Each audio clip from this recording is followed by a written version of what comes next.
समोरचा उमेदवार विरोधक जरी शावडी तालुक्यातला असला तरी त्यांच्यापासून झालेलं शावडी तालुक्याचं नुकसान हे कधीही भरून निघण्यासारखं नाही. मग शैक्षणिक असू दे, पाण्याचं असू दे, रस्ते असू देत किंवा दळणवळणाच्या ज्या सुविधा आहेत त्या माझ्या आमदारांनी कधी शावडी तालुक्याकडं आपुलकीनं बघितलं नाही. त्याचबरोबर अंबारडे खोऱ्यामध्ये जे धरण आलं याला माझ्या आमदारांनी विरोध केला होता आणि त्याच्यामुळे शेतकरी 10 वर्ष पाठीमागे गेले. माझ्या आमदारांनी पत्र दिलं की हे धरण कॅन्सल व्हावं.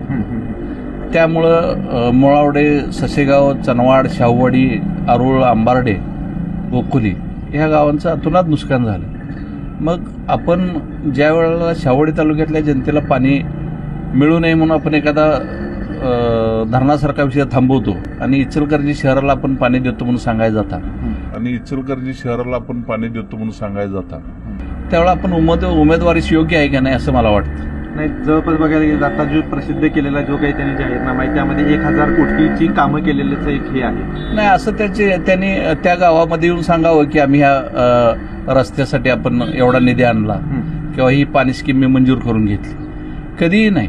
आपण ते सत्तेवर असताना फक्त या तालुक्यातलं नुकसान कसं होईल यासाठीच त्यांनी काम केलं.